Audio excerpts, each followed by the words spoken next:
Bienvenidos, bienvenidas, buenas noches. Gracias por sintonizar Brotes Verdes como cada martes aquí en la pantalla de C5N.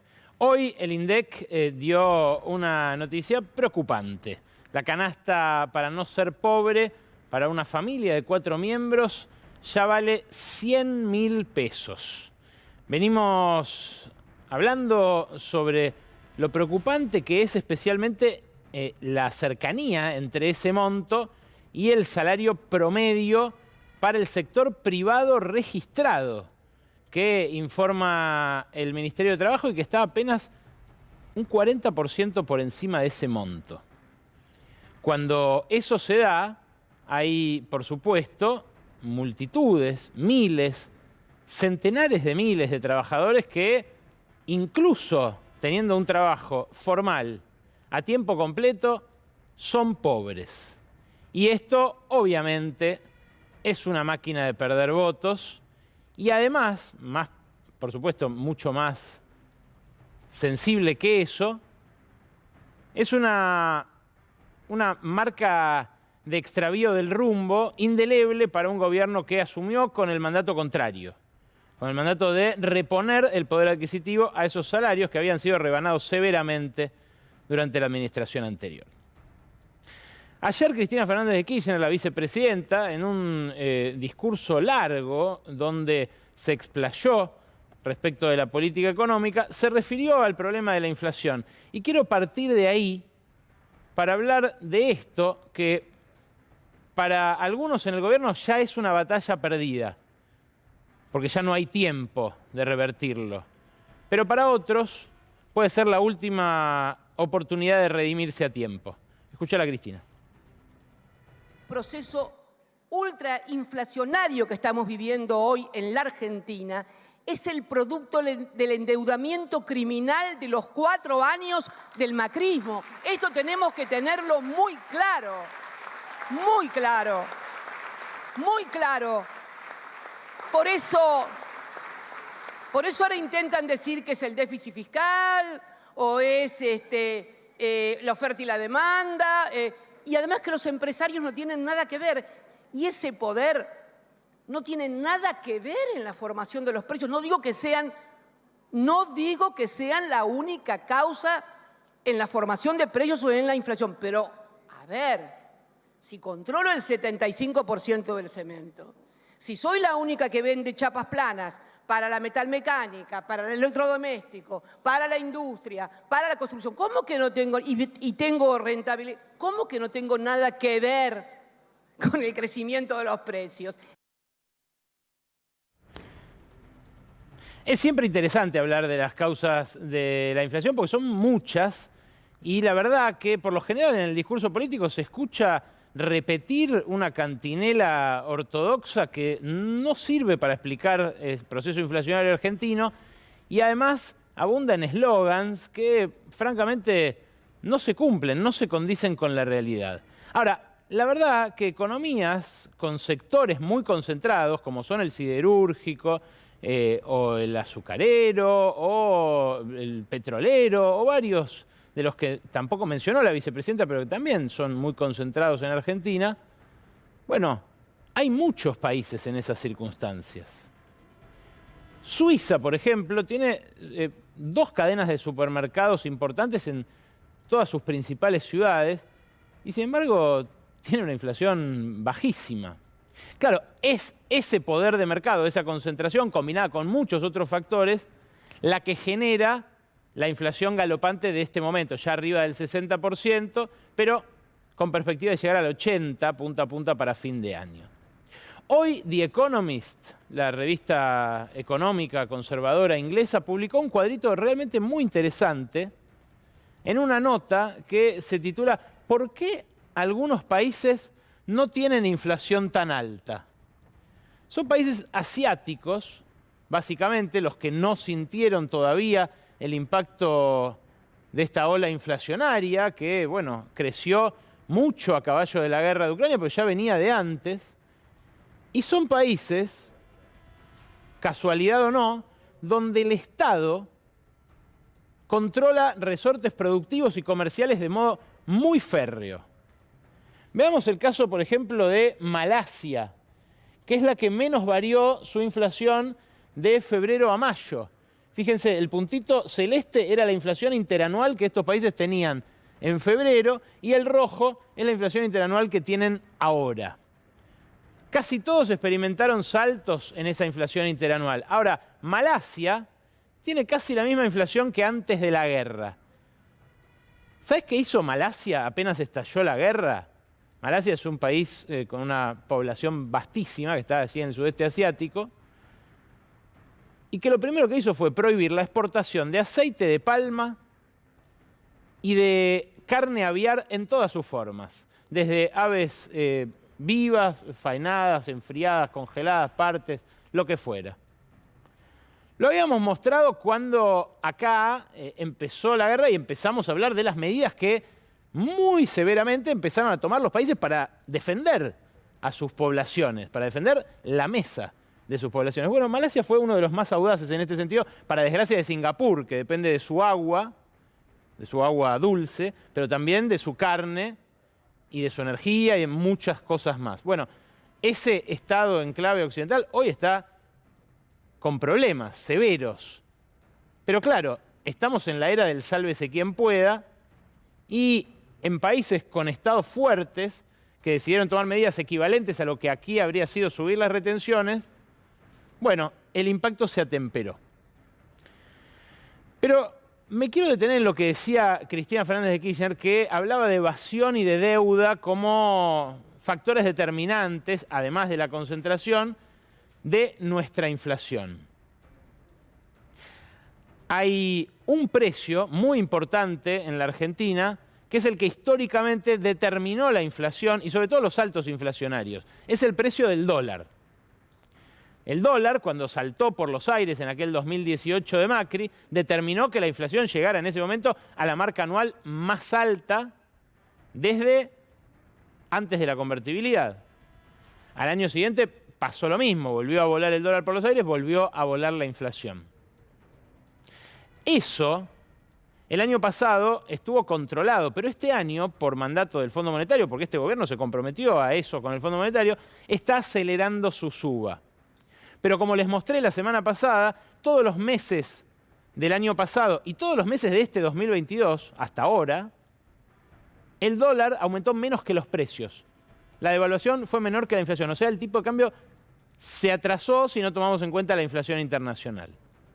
Si la tomamos, tenemos este gráfico que marca la evolución del dólar oficial, ahí abajo, y la del blue, ahí arriba. Estamos hablando de el dólar descontada la inflación.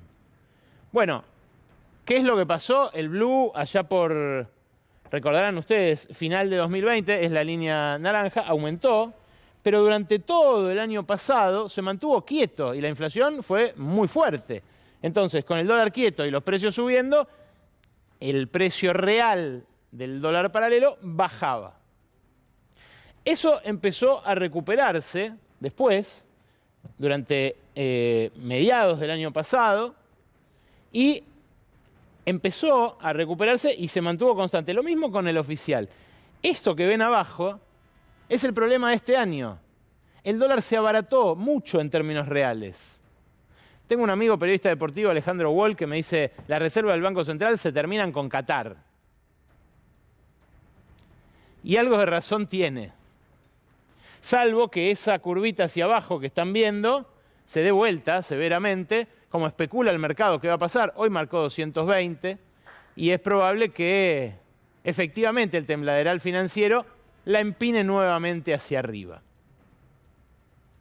Ahora, el problema de la inflación con origen en el tipo de cambio, con origen en la inflación internacional, con origen en los costos, es que soslaya algo fundamental. La inflación es siempre, en todo momento, como dicen los libertarianos, siempre y en todo momento. Ellos dicen siempre y en todo momento un fenómeno monetario, vinculado a la emisión. Bueno, eso no se comprueba empíricamente. Lo que sí se sabe, tanto empírica como teóricamente, es que la inflación siempre es un fenómeno distributivo, que encarna una cinchada entre el capital y el trabajo, y por supuesto también dentro del capital y dentro del trabajo. Ahí es donde sí entra la concentración de los mercados, porque los que actúan en mercados concentrados pueden imponer sus recomposiciones de rentabilidad al otro lado de la cinchada mucho más fácilmente.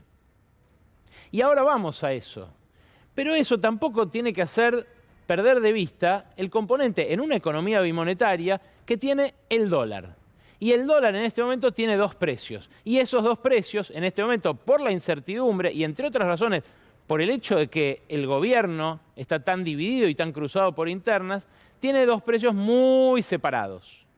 Entonces es muy alto el incentivo a hacerse de dólares en el oficial y venderlos al paralelo. De otro modo, habría que pensar que en los momentos de control de cambios la gente se accidenta más, se hace más distraída al manejar, choca más fácil, se quema más fácil con la hornalla. Porque si no, ¿cómo se explica este gráfico? En seguros en el extranjero, la Argentina en tiempos de control de cambios gasta muchísimo más. Pero muchísimo más. Este es el balance cambiario del Banco Central.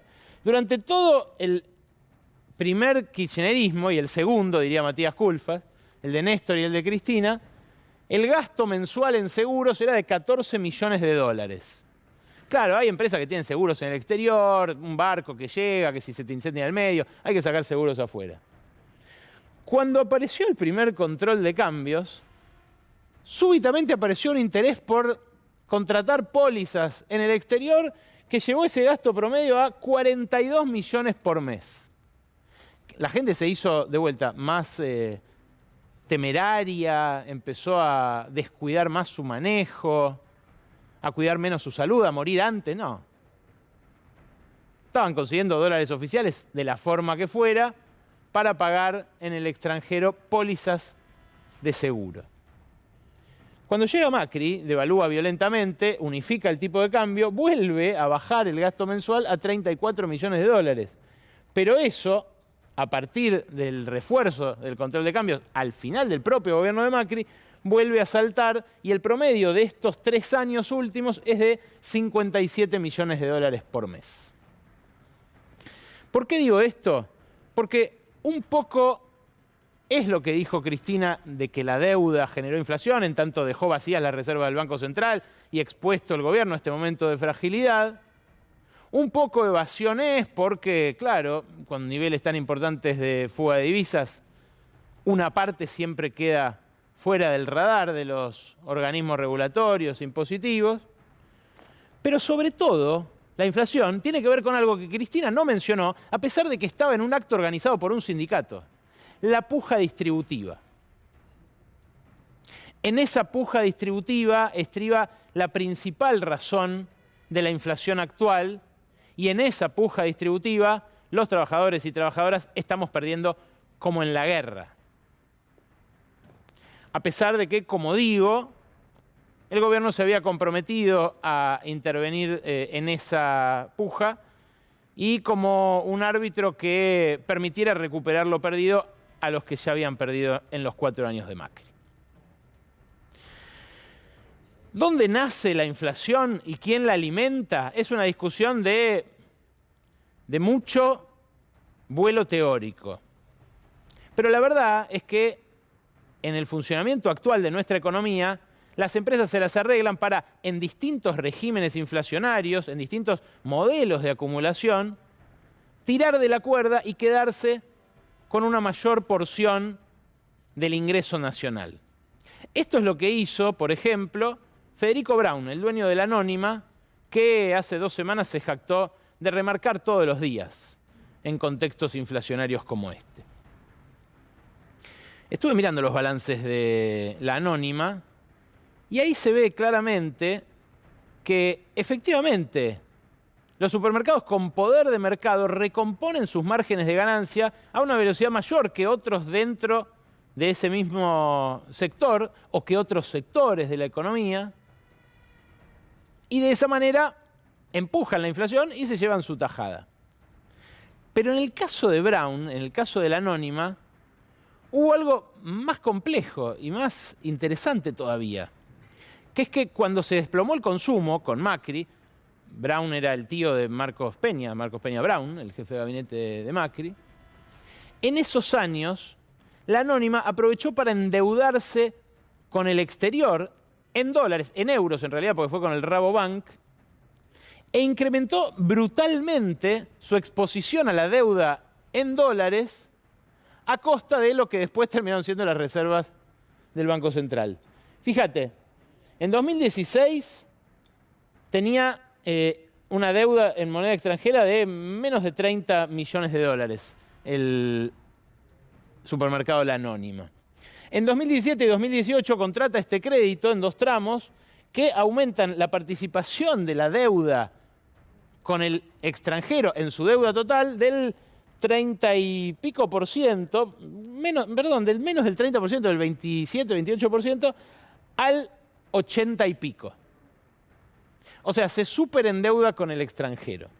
El periodo original de amortización era 2021 y 2022, pero esa deuda fue renegociada y se va a pagar más adelante. Lo que sí está pagando con reservas del Banco Central son los intereses de esta deuda. Ahora, ¿qué hizo Brown con esa guita? Reconvirtió su negocio para que dependiera menos de la línea de cajas y más de su frigorífico, donde aumentó exponencialmente, quintuplicó sus exportaciones y donde aprovechó casi el 100% de la cuota Hilton que consiguió. En el cuadro siguiente lo que vas a ver es cómo hizo su rentabilidad. Porque claro, el supermercado dio pérdida a partir de aquel 2018, de la explosión del modelo macrista, y siguió dándola, si bien se recuperó el año pasado, ahí ven cómo se recupera también la rentabilidad del negocio, aumentando los precios todos los días, recomponiendo márgenes. La línea verde es la de la rentabilidad del supermercado. Pero lo que hizo fue compensar esa baja rentabilidad con el negocio exportador de materias primas. Entonces se convirtió en un jugador de peso en el mercado de exportación ganadera y compensó así la caída del consumo local. O sea, en un contexto en el cual cada vez come menos carne la gente de acá de la Argentina, empezaron a exportar a lo loco carne carísima a Europa. Y sus ventas locales caían, porque el consumo local caía. Pero a él no le importaba, porque lo amarillo compensaba lo verde. También empujaba el negocio de tarjetas de crédito. Las tarjetas de crédito que, bueno, son en definitiva endeudamiento de sus clientes que no podían pagar en la línea de cajas y que decían, bueno, pedaleámela un poco. Eso también colaboró, con lo cual es un win-win para Brown. Cuando remarca todos los días, recompone ganancias y si no le alcanza con eso, exporta y endeuda a sus clientes. Todo mientras cada vez se come menos carne, todo mientras el resto de la población sufre las consecuencias de esa versatilidad. Cristina habló también del capitalismo. Y acá me quiero detener un poquito porque me da la sensación de que no abarcó la complejidad de compañías como esta, que justamente son capaces de moverse en ese capitalismo como peces en el agua. Dijo esto la vicepresidenta. Vencieron a todos y a todos los convencieron de que ser comunista era malo. Bueno, ahora somos capitalistas, pero queremos consumir. Queremos tener acceso a la comida, a la ropa, a la vivienda, a la salud y a la educación. Porque si vamos a hacer capitalismo, hagámoslo en serio y para todos y todas. Para todos y todas, sin exclusiones. ¿Cómo es el capitalismo en serio en el año 2022? Lo pregunto de verdad, con genuina curiosidad intelectual y la mayor honestidad de la que soy capaz. ¿No es una visión demasiado nostálgica la de pensar que el capitalismo en serio hoy es el capitalismo en el cual el peronismo garantizaba el pleno empleo o el salario en los años 40? ¿O que es el mismo capitalismo en serio que se podía imaginar Néstor Kirchner, que hablaba del país en serio allá por los primeros años 2000, cuando tenía el mandato básicamente de evitar otra explosión como la de 2001?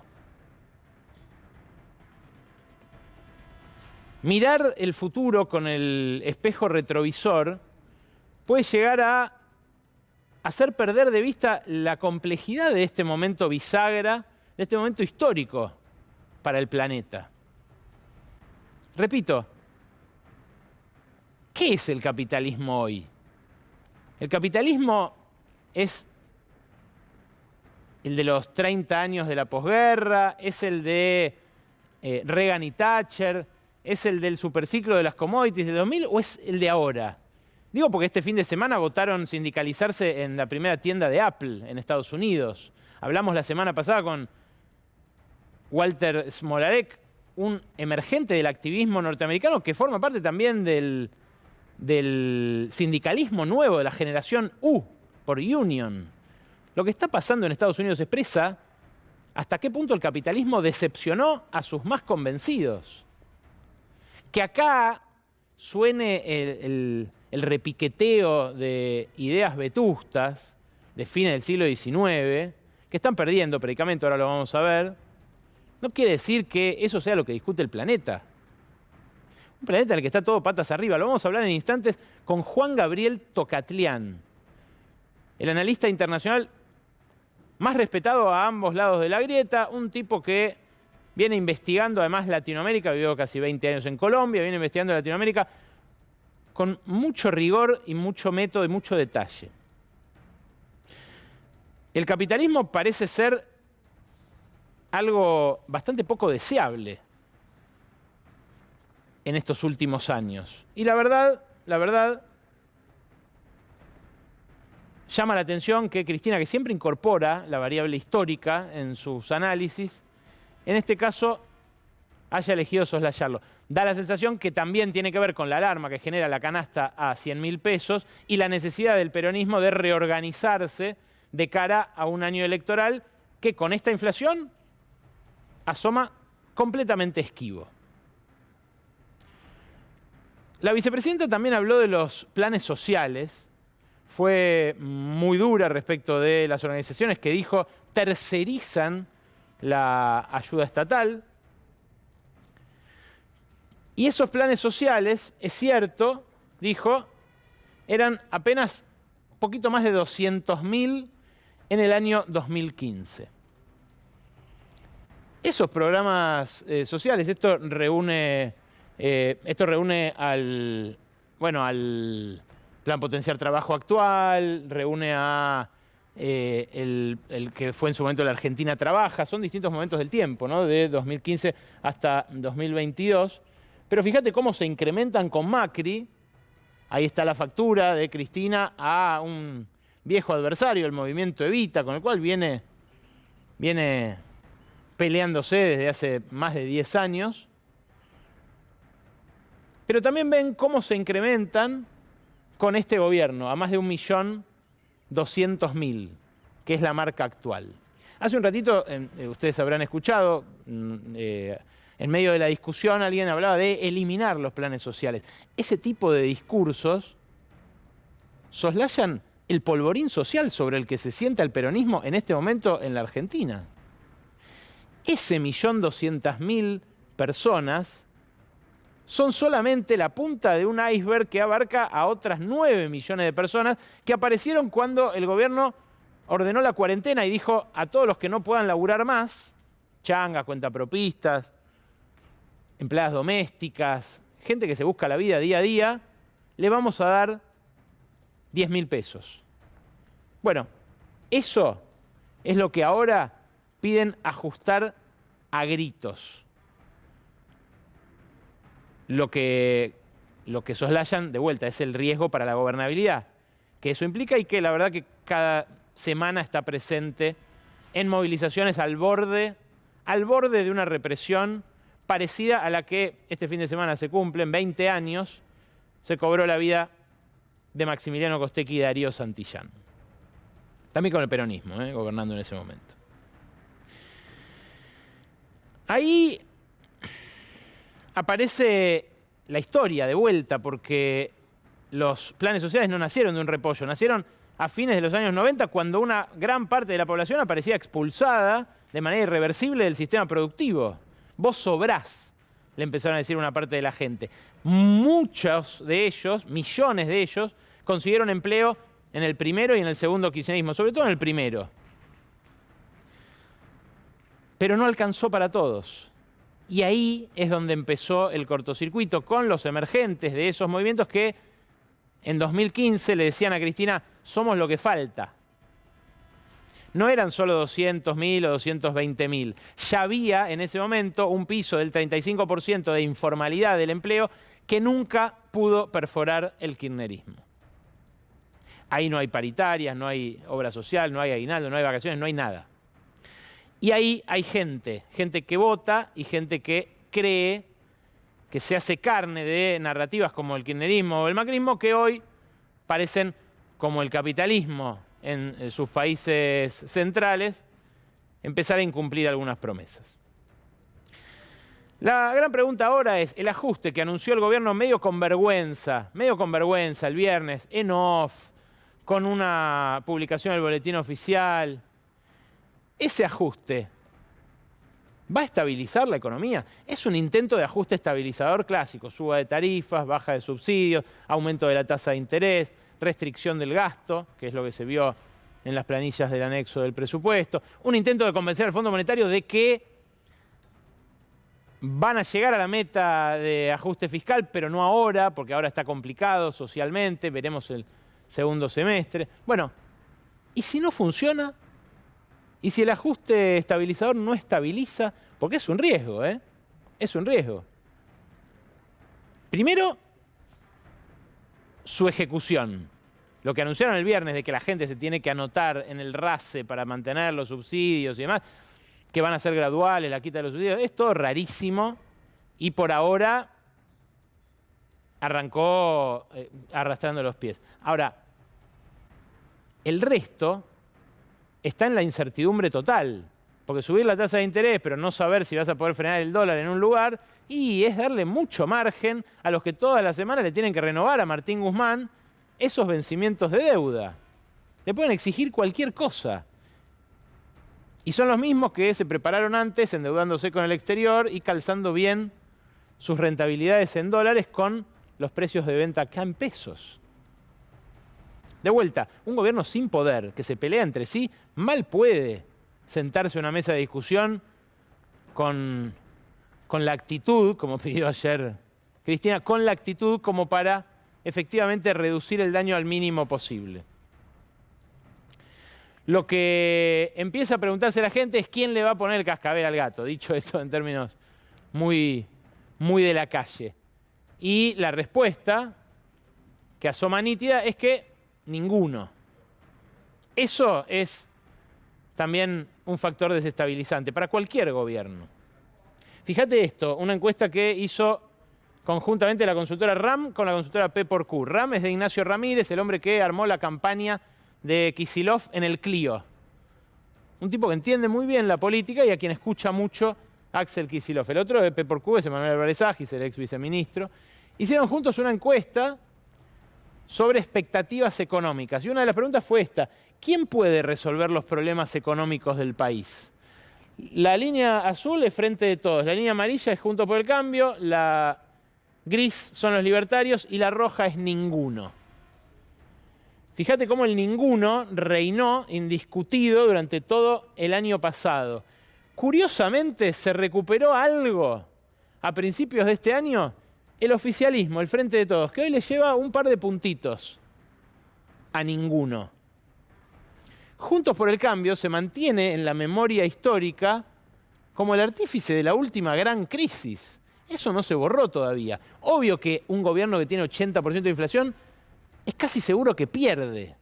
La cuestión es, ¿a manos de quién pierde?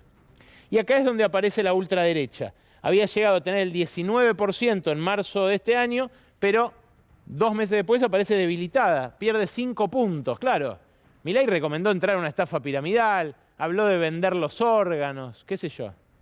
Claramente perdió un poco el rumbo y perdió un poco el predicamento que había ganado a caballo de medios de comunicación que no tienen problema en agitar la candidatura de un tipo que va a las provincias y se alía con filonazis en cada provincia, así nomás.